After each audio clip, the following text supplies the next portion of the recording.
Сәлеметсіздер ме, құрметті әлеуметтік желідегі оқырмандар?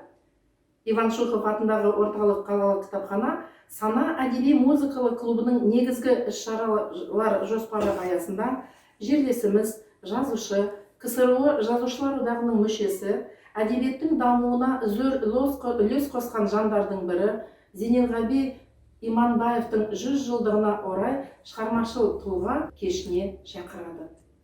Менің аты жөнім Алтынай Қожабайқызы.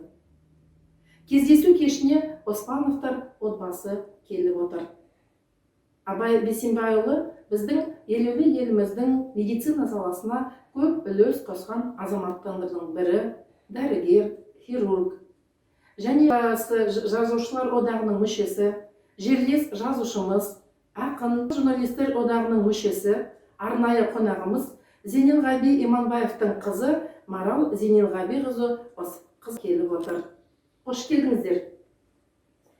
Қош көрдік.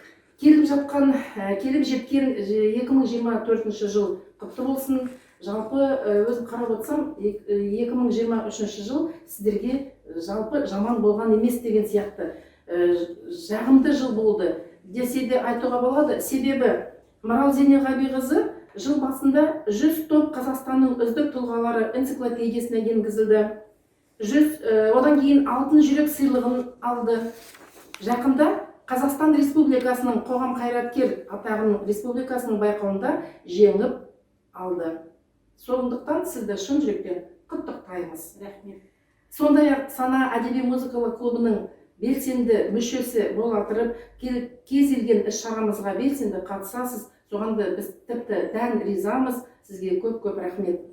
Айтады ғой, гүлдер табиғаттың ең еркін сұлулығы дейді. Сондықтан біздің атымыздан, кітапхана атынан кішігірім сізге сыйлық табыс етуге рұқсат етіңіз.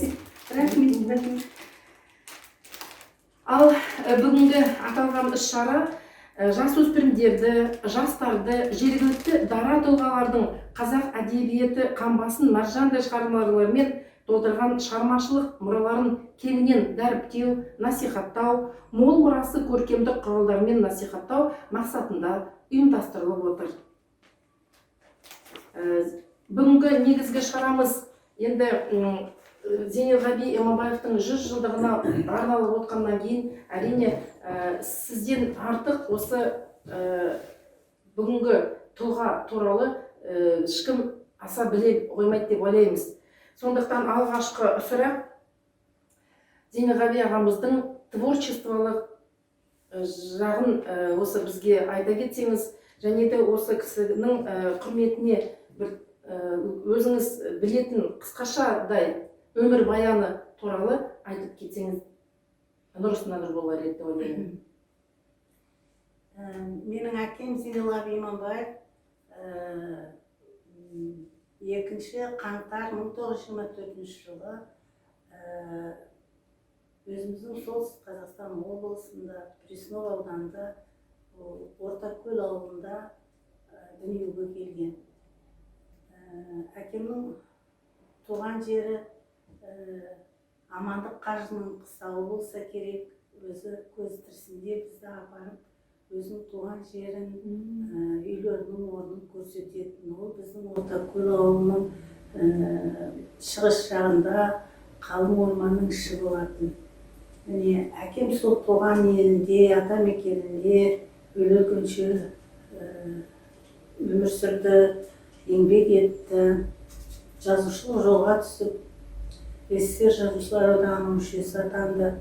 Сөйтіп, барлық өмірі өзіміздің елде өтіп жатты. Ол кісінің енді бала жасынан әдебиетке құштар болғаны, ал мектепте оқыған өте зерек бала болып, өте алғыр, үздік оқыған оқушы болса керек. Өйткені бір жылда ол 2 сынып бітіріп отырған. Сөйтіп,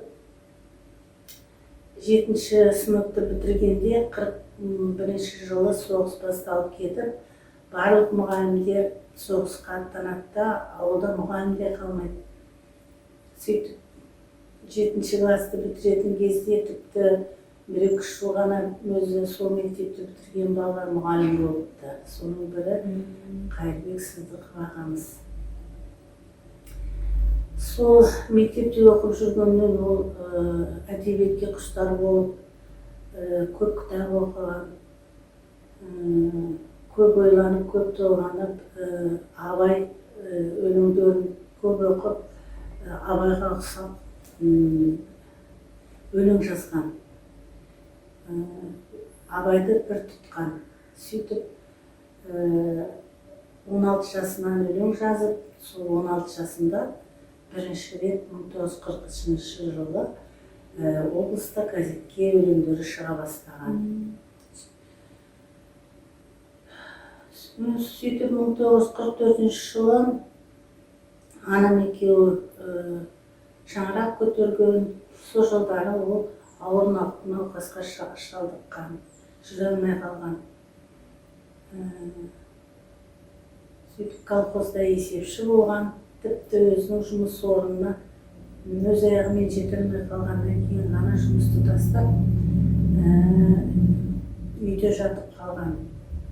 Оның 1952 жылы әкемді туған нағашым Жапарбай Қасқұлы қыстың қыспағында ат шанамен 2 күн жүріп Петропавлдың туб диспансеріне әкеліп салып, содан онда 2 ай жатып, жаңа шыққан стриптомицин дәрісін алдырып, содан тәуір болған. Сөйтіп, қанша қиналса да, жазғандары алға баспай жатса да, ол сол жазушылық жолдан таймады. Қайсар болды, қажырлы болды. 1953 жылы бірінші әңгімесі, ол кездегі қазіргі жұлдыз журналы, ол кезде әдебиет және искусство деген журнал, соған бірінші әңгімесі шығады, қанатты өмір деген. Содан бастап бүкіл республикаға, облысқа танымал болып, 1956 жылы Ілияс Омаровтың назарына ілігіп, ол кісі бізде обкомда насихат бөлімінің бастығы болған. Өзі жазғандарын оқып, Ілияс Омаров бұл кісіден үлкен үміт күтіп, жақсы жазушы болатын бағдарлап, болжап, әкемді қанатының астына алып, 1956 жылы алғашқы рет Алматыға жас жазушылар кеңесіне жібереді. Сол жылы ол Алматыда 4 ай болып, бірінші бастама кітабын құрастырып, ол кезде қағазға басудың өзі машинкамен өте қиын болған. Сол көп уақыт сол Алматыда өткізіп, біраз уақытын Басындай балдар бар иә.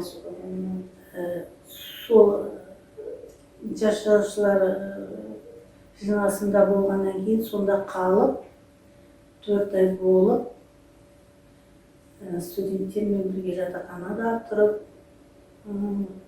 сол кітабын баспаға өткізу үшін оны машинкаға бастыру керек, бүйту керек, бүйту керек, қайта-қайта қарау керек, оқу керек деген сияқты редакторлармен сөйлесіп, сол 56 жылы баспаға өткізіп, авансын алып үйге қайтып келді ғой. Сол 1900 кісі октябрьде кеткен, қыстың аяғында келді үйге. Сол 1959 жылы бірінші кітап бастама болып жарық көрді. Содан кейін ол қанаттанып деген сияқты жыл сайын бір кітап шығарып, бірнеше кітапты арасына жыл салмай, 4-5 кітапты жыл сайын бір кітаптан шығарып тұрған. Одан кейін енді оның кітаптары 2 жылдан кейін, 3 жылдан кейін шығатын болды. Сөйтіп өлгенше ол 16 кітап шығарып кетті. Соңғы кітабын баспаға өткізген 1987 жылы қайтардың алдында. Ол кітап «Не солмайтын күн» деген ең соңғы кітабы 1988 жылы жарық көрді.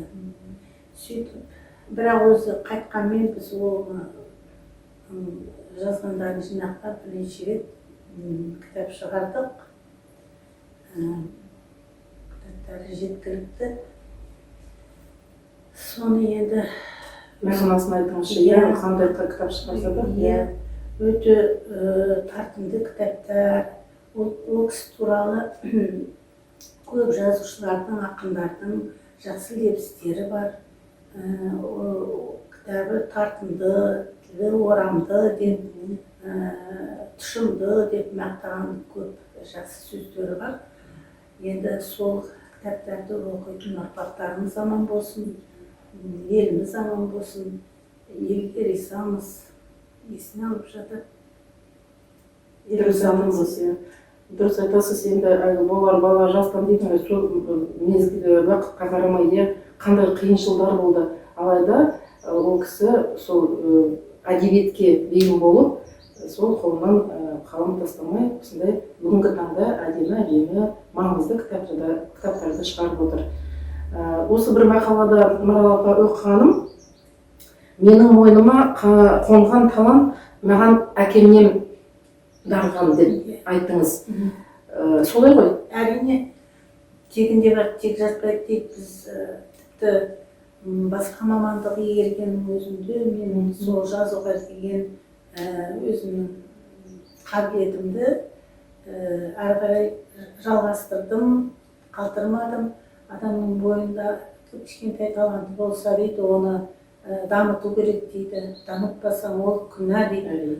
Сол енді мен оны бала кезімнен өлең жазуға сондай талпындым. Одан институтта жүргенде бізде Қабырға газетіне менің өлеңдерімді басты. Сөйтіп жүргенде өзіміз институт бітіріп Соколов ауданына дәрігер болып келгеннің өзінде мен по Ленинскому пути газетіне мақалалар жазатынмын, өлеңдерімді жазып жүрдім. Сол бірінші рет мені Сабыржан Әбілмәженов ағамыз телестудияда қазақ редакциясының редакторы болды. Сол кісі мені арнайы шақырып, мен туралы хабар жасап, менің ақындық қабілетімді жұртқа жария етіп. Ол нешінші жылдар? Ол 1994 жылы мен алғаш рет эфирге шығардым, өлеңдерімді оқыдым. Сосын хабардың ең соңында ол кісі маған айтты, бұл өлеңдерім текке қалмасын, мынау қоңыр дәптерің кітабын шықсын деді. Сол бір сөзі маған түрткі болды ма, мен сол кісінің сол айтқан сөзін ұмытпай жүрдім. Сөйтіп жылдар өткен сайын мен жазғандарымды жинап, мен де кітап шығардым. Дұрыс, оның дәлелі, айтып отырмыз ғой, алтын кітапқа енгенелері, соның несі дәлелі сияқты болып отыр ғой. Өзіңізді ұстанып, соны есіңізде сақтаңыз. Оның адам мұғалімадан бір кімнің қандай болатынын болжап отырады ғой. Маған бірінші рет 9-шы класс оқып жүргенде Мүлік нағашы апам айтты, екеуміз көп әңгімелесіп отырдық. Ол кісі 40 жыл мұғалім болған кісі да маған бажайлап қарап отырып айтты, сен осы жазушы боларсың білемін деді. Қалай? Ол кісі көріп пе ме? Көріп пе сияқты? Сол кісінің сөзі мінекей. Иә, таң қалдырады енді бұлай қарап отырсаң. Ол кісі мені және жиі көрген кісі емес. Сол бір ретінен сол апам жанында қонып, сол үйде болдым. Олар бері Сергей ауданындағы Бірлік ауылында тұрды. Сол үйде бір рет қонып, бір кеш әңгімелескенде маған айтқан сөзі сол, сен тегі жазушы боларсың деген деді. Қандай қабілетіңізді сөзде көріп қалды? Әңгімен сөйлескен сөзімен. Сонан енді Соколов ауданында бір дәрігер болып жүрсекті айттым ғой, аудандық газетке мақала жазатын. Сол ауданда өмір сүріп жатқан менің мұғалімім, бірінші мұғаліміміз Ортакөлдің бастауыш мектебінің директоры болған кісі, Жақпар Құсайынов деген кісі.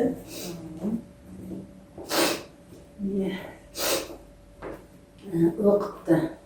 сол 1987 жылы сол әкем қайтардың алдында бұл кісіге хат жазыпты. Менің сол жазған мақаланы кесіп алып, газеттен салып жіберіпті. Сосын жазып қойыпты, мынау Маралдың журналистика қабілеті бар екен деп. Мақтаныш етіп, мақтаныш деген Енді сияқты. әкем айтып отқан өзінің пікірі ғой енді. Бұл кісі өзі бұрын журналистика факультетте оқыған кісі соғыстың алдында.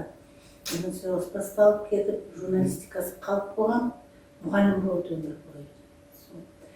Мына Маралдың журналистикаға қабілеті бар екен, бейімі бар екен деп жазып жіберіпті. Сол сияқты мұғалімдердің, балалардың бойындағы бір қасиетін байқап қалатын. Сондай не болады өзі? Өздерінің қасиеттері бар. Өздерінің қасиеттері бар. Сол мектепте оқып жүргенде де біздің мұғаліміміз Қазақстан еңбек сіңірген ұстазы Мәриям Мырзатаевна, Мәриям Нұғманқызы Мырзатаева бізді бірнеше баланы ерекше өзіне жақын тартып, әдебиетші болыңдар деп солай баулыған бізді. Қайта-қайта редакцияға апарып, телевидениеға апарып, біз қатыстырып, бізді хабарлар ұйымдастырып сөйтетін. Сізге қызық болды ма сонда? Әрине біз ондайды көрмейміз ғой мекенжектерде. әлі күнге есімде телевидениеға барып Сәкен Сейфуллин туралы хабар жүргізгенбіз. Сосын сонда Сәкен Сейфуллиннің бұрын біз тау ішінде деген ғана әнін білетінбіз да бізде. Сол бірінші рет мен біздің жақта деген әнін үйреніп айттым. Иә, дұрыс айтасыз. Олар бала жастан дейді ғой, сондықтан папаңыз, әкеңіз сізге сондай дарынды, сондай қасиетті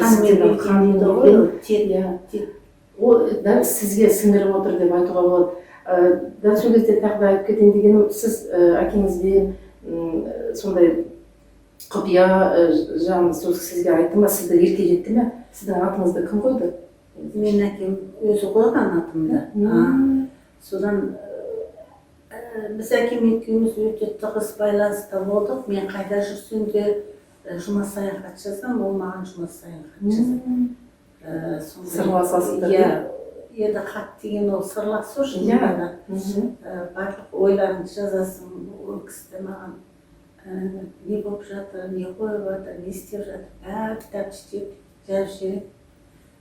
Қайда жүрсем де өйткені алайда сырласыңыз енді сол кісімен сізде тығыз болды деп кісі. Соның өзі бір құнды деп айтады. Хаттар менде сақтаулы. Ол өзі айтатын, менің хаттарымды сақтап қойып, ол хаттар адамның іздері деп. Ол өте жақсы ғой, сол кісінің несін бүгінгі таңда дәріптеп, есіңізге алып, тек қана осы жұртшылыққа емес, ол міндетті түрде кітап жүзінде дәріптеп ғой. Осы айтады ғой, естелік фото, ол мынау біз білмес едік, осы не болмаса қанша әңгіме өрбітіп, осы кітаптар арқылы да, қарап отырсам газет бетінде де әкеңіз туралы көп мақала жазыпсыз, жақсының аты өшпес атты кітапта 2011 жылы сол кітапты жазыпсыз. Айтады ғой, атаңның баласы болма, адамның баласы бол деп, сондай қағида әр кісінің енді есті кісілер өзінің балаларына айтып отырады. Өзің сондай өзімшіл болмай, сондай ел азаматы бол, сондай патриот бол деп өзіміз айтамыз ғой. Осы кітап туралы қандай шабыт, не берді, қалай келді, не жаздыңыз? Енді әкем 90 жылдығы жақындап қалды, тек күшті қалып, мен ойланып, не термеледі дегенім ғой. Ауызша айтқаннан гөрі кітапқа жазған дұрыс. Кітапта қалады. Мен мысалы ауызша айттым, бітті, ол есте қалмайды.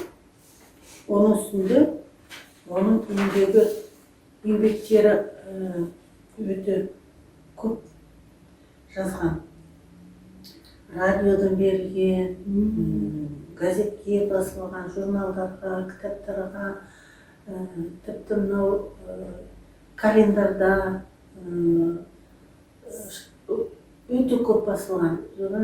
Мектеп оқулықтарында деген кітаптары нелер басылған. Сосын бірнеше авторлардың мысалы жинағында оның жазғандары басылып отырған. Содан қолда бар дүниелердің бәрін тізіп, қай жүйелерді, қай өзінің қанша кітабы шықты, қай жылы шықты, қай баспадан шықты, одан қай жылдан бастап, оның мысалы 40-шы жылдан оның шыққанын кім біледі? Өйткені оның газеттерінің несі болды, мынандай тізе берген өзінің шыққан деген ажиепті газет болды, қалың. Солардың бәрін ақтарып отырып, және оны хронология тәртібімен мысалы 40-шы жылы қандай шықты, оны кім жинақтады? Ол өзі жинап берген ғой. Енді әкем қайтқаннан кейін ол газеттер сарғайған, жыртылған, солардың бәрін жинап, үйге алып келдім. Күнде сонымен айналыстым. Оның мысалы қай жылы, қандай газетке, оның тіпті қандай нөміріне шыққанына дейін жазып отырдым. Сол тізіп, соны 770 шығармасы газеттерге жазылып басылыпты. Сол 770 шығарманың көбі енді осы өзіміздің облыстық газетте басылған. Енді біздің сол 40-шы жылдан 87 жылға дейін, ол 47 жыл өзіміздің облыстық газеттің нағыз жауынгері болған кісі. Сөйтіп журналдарға, қандай журналдарға басылды, мәдениет және тұрмысқа көп басылған, қазақ елдеріне. Республика Енді республика газетте оның өте көп шыққан, сол Лениншіл жас, сол кезде социалистік Қазақстан.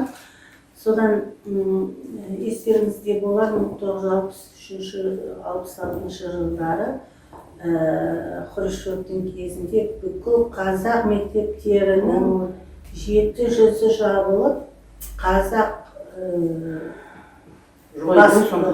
басылымдарын жойып жіберді. Осы 5 облыстық газеттерін жауып тастады. Сөйтіп, Тың өлкөсін жасап, Тың өлкөсі деген жалғыз ғана газет шығатын болды. Ол біздің Семинар қаласында, сол кезде жоқ, ол кезде біз оқығанымыз жоқ, сол Семинарда оқып жүргенде, сонда Тың өлкөсі болып тұрды әлі. Соқып жүрген кезде. Содан сол біздің облыстық газет жабылып қалғанда 63 жылы біздің отбасымызға өте қиын жағдай туды. Өйткені әкем көбіне сол облыстық газетке жазатын, қалама қалып тұратын, бұл кезде үзіліп қалды. 63 жылдан 66 жылға дейін. Содан кейін 3 жылдан кейін қайтадан газет ашылып, қайтадан басыла бастады. Сонда әкем өте қатты қуанды. Енді сол 47 жыл соған еңбек етті, оның 3 жыл сол алып тастаса, 44 жыл жұмасынан бір мақаласы шықпаса болмайтын. Сонда еңбекқор болды. Өте тез жазатын, тез оны поштамен жіберетін. Ол кезде пошта, қазіргі интернет жоқ. Оның үстіне қолмен жазады, күні-түні отырып, көз майын тауысып, қолмен жазады. Оны бірнеше көшіріп, бірнеше редакцияға жіберу керек болады. Әрбір редакцияға жіберу үшін жаңадан көшіріп жіберу керек. Жаңа жазғандарын тезірек жіберу керек. Өйткені көбіне елдің тұрмысы жайлы, елде болып жатқан жақсы істер туралы жазады ғой. Соны ел тезірек білсін дейді, ескіріп қалмасын бұл ақпарат деп тездетіп жібереді. сөйтіп оның жазғандарын радионан да оқып жатады күнде, жаңалықтардан оқып жатады, ел жаңалықтары. Көп рахмет. Қандай еңбегіңіз міне сол кітапты жинақы қылып 2013 соны әдейі солай жаздым. Сосын бұрын басылмаған далам менің деген киносценарийін жаздым. Оның да өз тарихы бар. Бірақ оны әкем айтқан бір тапсырыс түсті. Киностудиядан маған солай тың игеру кезіндегі, соғыстан кейінгі ауыл өмірінен кино түсірейік деп. Әкем жазуын жазды, ол кім оған тапсырыс берді, оны қайда жіберді. Ол кино түсіру үшін бұл жаққа бару керек, солармен бірге жүру керек, олардың айтқанын істеу керек, бұның айтқанын олар істеу керек. Ондай мүмкіншілік болған жоқ, өзі ауылда отырды. Сөйтіп ол сол тапсырысты орындағанмен ол ары қарай жүрмей қалды. Соның несі сізде? Соны мен осы кітапқа бастым. Соны аштым, кітапқа бастым. Далам менің деген киносценарий бар. Сосын қысқа әңгімелерін бастық. Сосын бір фильм ашылмай қалды деп едіңіз. Жазушылардың ой пікірлерін жаздым. Сөйтіп әжетті мағлұматтар жаздым. Мен оны жазғанда бәрі риза болды. Өйткені бұл, мысалы, оның бір шығармасын іздесе, оны қайдан табу керек екен, библиографиялық көрсеткішінен таба қояды. Бұл университеттің студенттеріне де жақсы болды деп қуанды. Толық ақпарат сөзді ала қоясыз. Ол қай мақаласы, қай әңгімесі, қай повесі, очерктер қай жерден табу керек екені сонда көрсетілген. Дұрыс айтасыз. Себебі ең жақынырақ болған сіз Марал апа болғаннан кейін, әрине соны толығымен нақтырақ сіз білгеннен кейін, әрине сондай ақпарат қалдыру бүгінгі тұрған бір аманат сияқты, келесі ұрпақтарға, жасөспірімдерге соны біліп, өзінің армандарын, өзінің ойларын айтып отыратын. Өзінің арманы сол өзі жоқта, өзінің тұрған үйінде, мысалы, режим совхозында, Порозочный селосында, ол 74-ші жылдан сол 87-ші жылға дейін тұрды. Сол үйде отырып, ол талай кітап жазды.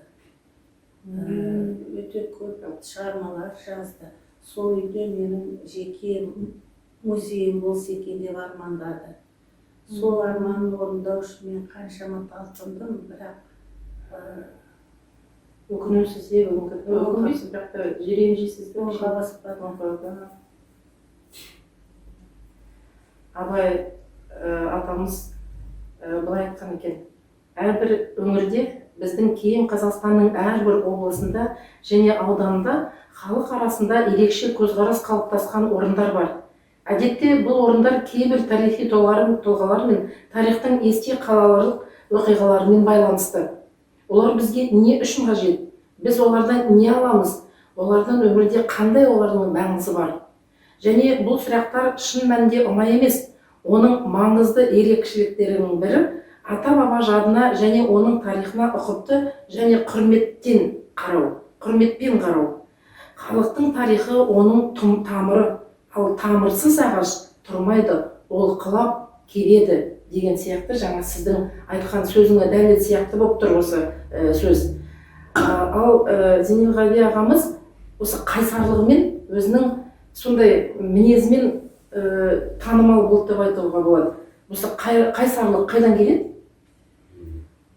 Қайсарлық тегі адамның өзінің болмысында болады. Өйткені, мысалы, бір үйде бір адамнан туған неше бала болса, олар бәрі қайсар болмайды деген сияқты ғой. Әкемнің бойындағы қайсарлық, мысалы, маған да дарыды. Мен де сондай кішкентай күнімнен қайсар болдым. Сол алдыма қойған мақсатыма жетуге тырысып, табанды болып, сол үлкен апам айтатын, сен табандысың деп риза болатын. Енді әкемнің қайсарлығы енді бір адамның басына жетерлік қайсарлық болды. Өйткені адам жазушы болып тез қалыптаса қоймайды ғой. Ол кісі сол өте көп жыл, 10 шақты жыл түсіп тартып жатқанда 500 кітап оқыдым деген өзінің өмірбаяны өз қолымен жазылған. 500 кітап оқыдым дейді. Сонда ол жылына бір 50 кітаптай оқыған ғой. Сол кітаптардан мысалы Бейімбет Майлиннің кітаптарындағы оның сондай қысқа әңгімелері оған ұнаған. Сол қысқа әңгімеде қаншама ой толғайды. Сол сияқты Чеховтың әңгімелерінде де ол сондай қысқа нұсқа жазылған, өзі жек көретін, ұзартып шпалаңдатып жазғанды ұнатпаймын деп. Қысқа әңгімелерменен сол танымал болды. Сол кітаптардан алған өнегесі. Сол алғашқы жазған кезде мен көп жырттым дейді, көп жырттым. Бұны өзі оқиды, өзіне ұнамайды, оны жыртып тастайды. Енді нағыз жазушылар солай ғой, алатта жазып отқа тастайды екен. Отқа тастайды. Мамам айтады, анам үлкен дәптерін отқа тастағанда ішім ашыды. Жазып иә? Иә, жазып. Әрине, ішіңіз ашып деген сияқты. Иә, қайсарлықтың сол кісінің несі сізге де дарыған көрінеді. Себебі бүгінгі таңда сіздің де осындай қайсарлықтың арқасында қандай бүгінгі таңда осындай нәтижеге жетіп отырмыз. Зейнелғаби ағамыз жалпы әдебиетке құмар болса да, оның жазған еңбектерінің қайсысын алсаң да өскелең ұрпақты биік адамгершілік қасиеттеріне баулиды екен. Ол тіпті жан-жақты болып жатқанын көріп отырмыз, естіп отырмыз. Тереңнен ой толғай білген, тілге бай, сөзге тапқыр жазушы. Соның дәлелі тағы, мынаны дұрыс жазбасам, жоқ, оны керісінше сосын жазармын, тағы ойлап көрейінші деп, ол да сол жазушының белгісі деп ойлаймын. Сондықтан жан-жақты болғаннан кейін Зейнелғаби ағамыз жалпы суреткер болғаннан кейін де көзіміз жетіп отыр. Әрине бәрі суретші бола алмайды ғой. Нағыз суретші болу үшін адамға тума қабілет, табиғи дарын болу керек. Сол кісі сондай болды ма? Суретке қарап отырсақ. Әкем сурет салу жақсы көретін, бір нәрсені әдемі жасауды жақсы көретін. Ол кісі тіпті ағаштан өзі аңшылықпен айналысты. Қосауыз мылтығы да болды, карабині да болды. Қосауыз мылтығын алып күзде үйрек ататын. Сонда бір рет каникулға келгенде әкем бір жұп кәдімгі тірі үйректер сияқты ағаштан жонып жасапты. Маған айтады, мынаның сыртын қапта бір матамен немен кішкене тірі үйрекке ұқсас болсын. Әйтпесе ағаштан әппақ қылып жонып жасаған ол жарамайды. Маған бұны көлге жіберу керек дейді. Сөйтіп, екеулеп оны тірілттік. Сыртын қаптап, көзін, қанаттарын әдемдеп, кестелеп, сөйтіп бір жұп үйректі жіппенен айдынға жібереді, ұзын жіпке байлап, олар көлдің бетінде қалқып жүр. Сол үйректерге, аспандағы үйректер келіп қонады екен. Сол кезде ол атып алады бір-екеуін. Сол сияқты бір өнері оның суретшілік болды. Өзінің шығармаларына иллюстрация жасайды.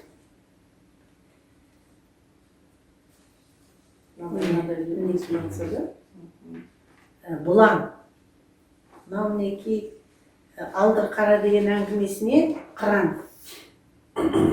Міне, бұланның бұқасы деген, бұланның кісіге шауып жатқаны. Некеме үкіменшіл деген несі бар, әңгімесі. Мынау міне, бұланның аңдардың ең бір ірісі, ең бір әдемісі, өзі жақсы көретін сондай. Міне, жылқылар жүр. Мынау кездесу деген, жазушымен кездесу деген балаларға арналған әңгімесінде мен жазушы боламын деп түні бойы отырып, ұйықтап қалған баланың суреті. Арманы армандап. Жол үстінде арбамен келе жатыр екі кісі. Тұңғиық жыртқышы дегенде міне Шортан туралы, Шортанның суреті. Сосын орман тұрғыны деген оның жақсы бір әңгімесінде міне тағы да бұланның суреті. Мына жерде қыс деген өлеңіне бір табын жылқы, бір үйір жылқы. Міне мына жерде атты адам кетіп бара жатыр. Мына жерде қасқырлар бірінің артынан бірі. Сөйтіп өзі сурет салатын. Оның енді айналыспайтын шаруасы болмады.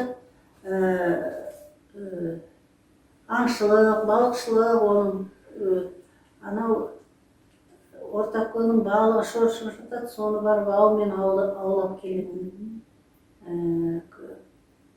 Алғашқы қар жауғанда Қансонарға шығып, Орқоян атып әкелгені бар. Күздің кезінде үнемі ол үйректінде түрлі-түрлісі болады екен. Шүрегөй дейді, қасқалдақ дейді, қоңыр үйрек дейді, сондай түрлі-түрлі үйректерді атып алып келеді. Яғни ағамыздың үш түйсігінде сол кезде жасынан, тумасынан деп айтуға болады, өзі сондай қабілеті, табиғи дарынды сондай қабілеті болып отыр ғой. Оны болғаннан болу бір сәрі, екіншіден оны насихаттап, оны қалыптастырып, үйрену деген ол екінші жаға деп айтады. Алайда біздің кейіпкеріміздің, жазушымыз, ағамыздың сондай дарыны жан-жақты болып отыр. Соның дәлелі міне Марал апамыз соны айтып отыр. Ол жағын мысалы мен өзім енді міне естіп отырмын да, тәнті етіп отырмын жалпы. Мына кітаптарды жаңа айтып кеткен кітаптар туралы біз жалпы 17 кітап жазғанын білеміз. 18-ші мен енді расында жаңа естіп отырмын. Алайда мектепте көптеген кітаптар бар. Шығармашылық жолы ағамызға жеңіл етпегені ол да ақиқат. Мен таңғаламын. Сол кезде тағы да уақыт несіне қайталап келсек, соғыс кезі, жоқшылық кезі деп айтуға болады. Алайда осы кісілердің құштарлығына таңғаламын. Дұрысы да, бұрысы да болады. Алайда осы кісі өзінің несіне жолынан таймай, шындықты айтып, көргенін айтып, өзі қарапайым әділдігін біле отырып, дәл осы жерде кітаптар арқылы бізге шын сырын айтып берген болатын. Сіз бана айттыңыз ғой, осының ішінде Сырымбет деген, Дала көктемі, Кішкене малшы деген кітаптар бар екен. Арасында солмайтын гүл деп айттыңыз, мына жерде тұр. Сондықтан әр жазатын тұлғаның әр еңбегі өзінің баласы сияқты. Манағы сіз айтып отқаннан қарасам, сол кітапты алып, жазып, жоқ, мен бұлай жазбаймын. Мынаны лақтырып жіберімді, басқасын ойлап, дұрыстап жазайыншы деп, ол кісіге бәрі де қымбат. Мамаңыз айтып отыр, ойбай, ананы лақтырып жіберді, тұл. Себебі әр жазушының несі өзіне ыстық, қымбат, бәрін де жақсы көреді, бәрін де жазғысы келеді. Ал осы кітаптардың ішінде сізге болсын Зейнелғали ағамыздың ерекше еңбектерінің бір ішінде бір сондай дарасы, ерекшеліктері бар ма кітаптардың ішінде? Енді әкемнің ол мен мына шығарманы жақсы көремін, мына шығарманы жек көремін демейді ғой. Ол бәрін жақсы көретін, бәрі оның жүрегінен шыққан, бәрі оның миынан шыққан. Таңертең ерте тұрып сағат 6-да жазу столына отырады да ол 1-2 сағат жазатын. Ойланып жазып отырады. Содан кейін басқа жұмыстармен айналысып кетеді. Енді өзінің 10 баласы болды, 10 баланы оқыту, оларды өсіру, оларға жол сілтеу, кейбіреу айтқанына көнбей жатады, кейбіреуі тыңдап жатады, соған тыңдаған баласына риза болып, ана балаларға ренжіп, соның бәрін хатқа жазатындар. Сөйтіп балаларды жақсы болыңдар, оқыңдар, еңбек етіңдер. Ең бастысы өмірде еңбек ету, қоғамға пайдалы адам болу деп жалпай айтатын. Сонымен 10 баласы 10 үй болып кетіп, енді қолымен жетті-ау деген кезде ең кіші қызы есқа түсіп, оқып жатқан кезде аяқ астынан қайтыс болып кетті. Сол енді еңбектерін біз өйтіп айта алмаймыз, бірі жақсы, бірі жаман деп. Бәріне де ол өзінің көзмайын дауыс, өзінің барымтасымен жазған, осы жарайды-ау, пайдасы болады-ау деген дүниелер. Енді сақтаймыз, өзімізді кезде жоғалтпауға тырысамыз. Енді айтып отырмын ғой, ел аман болсын, қазақ ел аман болсын, қазақтың әдебиеті мен өнері аман болсын. Ол әдебиет пен өнерге еңбек сіңген адамдар ұмытылмайды. Менің әкем ешқашанда мен өліп қалғасын менің атымды ауылыма бер, мектебіме бер, немесе көшеге ат бер деген өмір ондай сөз аузынан шыққан емес. Тек менің өзімнің тұрған үйімде музейім болса екен деген. Енді бүгінгі таңда қарап отырсам, сол туған ел жағында, сол Шал-ақын ауданында, сол музейде бүгінгі таңда үлкен біздің Зейнелғали ағамыздың шығармашылық сондай творчестволық несіне жасаған музейі бар екен. Оған біздер етеміз, қуаныштымыз. Оны толықтырамыз деп айтуға болады, жылдан жылға сондай. Алайда бүгінгі осы болашақта жарияланатын туынды бір кітаптар бар ма ойыңызда? Енді осы 100 жылдығында қаншама еске алулар болып жатыр. Бұрын көзі көрген кісілер естеліктер айтып жатыр. Солардың бәрінің басын қосып, 100 жылдығына арнап тағы бір кітап шығарып келеді. Енді ол биылғы жыл оның 100 жылдығының жылы, сол жылдың аяғына дейін сондай бір істегіміз келеді. Іске асырады, әрине керек болса біз қолдау көрсетіп, шамамыз келгенше көрсетуге тырысамыз деп айтуға. Құрметті әлеуметтік желідегі оқырман, біз бүгінгі отырысымызды жалғастырамыз. Әрине, жай қарап отырсақ, Зейнелғали ағамыз шығармашылық жолында табиғат туралы, махаббат туралы, және де туған ауылы туралы, балаларға арнап жазған кітаптары, әңгімелері, туыстары туралы бір сөзбен айтқанда біз кішкентай отан деп айтатын барлық нәрсе туралы жазған екен. Яғни туған жерін жан тәнімен сүйгені тебірентіп жеткізіп, осы кітаптар арқылы жеткізген екен. Сондықтан әрине айта берсең сөз көп, айтатын әңгіме көп деген сияқты. Оны айта берсең, мысалы біздің тағы да кейіпкеріміз Абай Бейсенбіұлы осы бүгін қонағымыз болып отыр. Сонда көп естіген, көп жүрген, күйеу баласы ретінде деп айтуға болады. Марал апаның жанында жүргеннен кейін көптеген мағлұматты осы кісі біледі деп ойлаймын. Сондықтан бір айтылмаған сырлар болса, әңгімелер, сондай оқиғалар деген сияқты мағлұмат болса, сізден естейік деп едік. Енді бұл кісі күйеу бала болғалы биыл бізге қосылғанымызда 49 жыл болды. Енді 49 жылда бұл кісінің біздің отбасына сіңірген еңбегі зор. Әкеме ылғи қолғабыс жасайтын.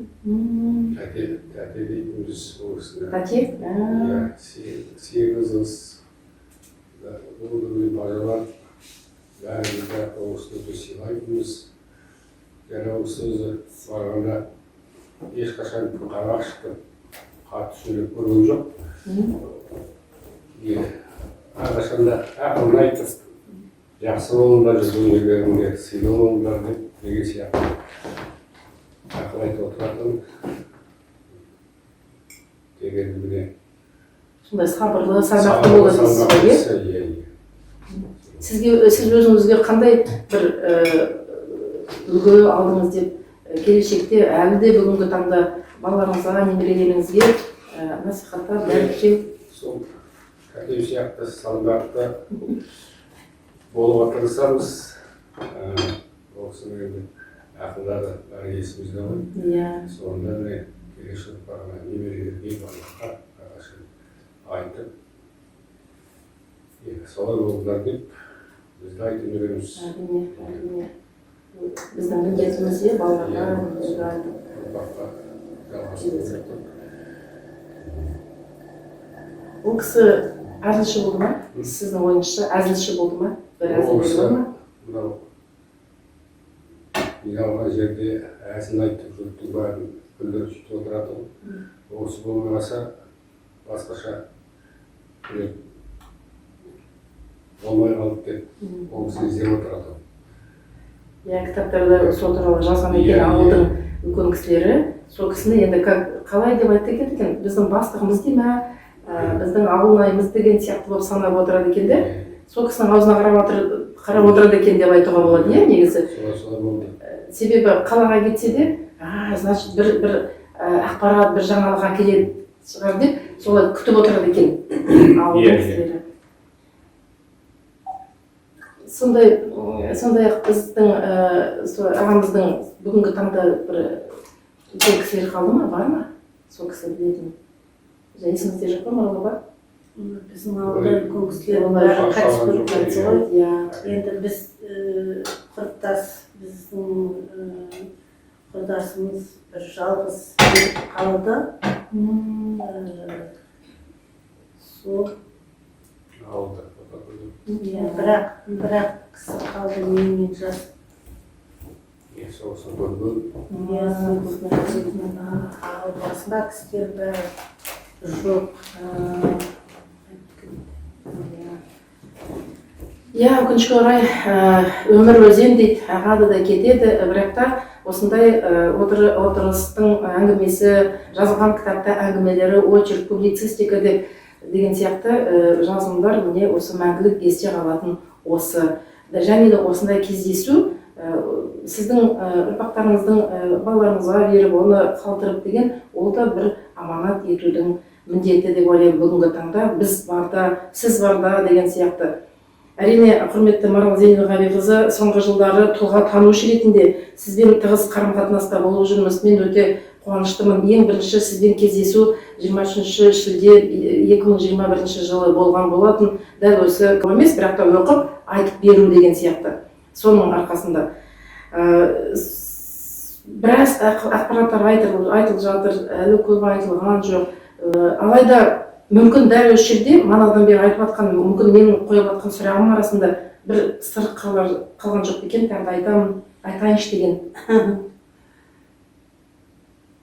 Әрине, өмір болғансын, неше түрлі жағдайлар болады ғой адамның басында. Мысалы, әкемнің сол 63 жасында басынан өткен қиын қыстау кездері, бақытты сәттері бәрі есімізде. Әрине, бәрі есімізде. Құдайға шүкір, сол есіміздің арқасында деген, денсаулықтың арқасында сырқалмай, ауырмай, осындай кітаптарымызды, шығармашылықтарымызды осылай дәріптеп, әлі күнге дейін жүре беруімізге Алла нәсіп етсін деп бәріміз айтамыз ғой. Сіздердің назарларыңызға Зейнелғаби ағамыздың құрметіне, сіздердің құрметтеріңізге осындай бір естелік фильм, бейнефильм ролигін дайындап қойып едік. Соған бір 4 минут назар. Жоқ, түсіріп жатыр. Анау екі кітабын сіздерге алып келдім. Және де басқаларды. Және басқаларын алып келдім. Өйткені сіздер оны электронный библиотекаға кіргіземіз деп отырсыздар. Өте жақсы. Қуаныштымын. Өйткені электронный кітапхана өшірілмейді, айтқалады. Кез келген адам ашып оқи алады деген сияқты. Сол істеріңізге сәттілік тілеймін. Көп рахмет. Көп рахмет сізге. Алла разы болсын.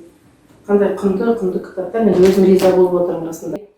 Құрметті әлеуметтік желідегі оқырман, осымен жерлес жазушымыз Зейнелғаби Иманбайұлына арналған шығармашылық тұлға библиофил еске алу кездесуімізді осымен аяқтаймыз. Сұхбат берген біздің арнайы қонағымыз, жерлес жазушымыз, ақын, журналистер одағының мүшесі, арнайы қонағымыз Зейнелғаби Иманбаевтың қызы Марал Зейнелғаби қызы Аспановаға көп рахмет. Сіздерге мықты денсаулық тілейміз, отбасыңызда береке болсын. Айтады ғой, қаламыз ұштала берсін, қанатыңыз қалмасын деп айтады ғой. Сондықтан осы тілегіміз сіздерге ақ болсын, отбасыңызда береке болсын. 2024 жыл келген өзінің нәсібесімен келсін. Ең басты байлық денсаулық дейді. Сондықтан сол денсаулықтың арқасында біздің арамызда осылай жайнап күліп, арамызда қонақ ретінде болып жүре беріңіздер. Біз сіздермен қоштасамыз. Келесі кездескенше сау саламат болыңыздар.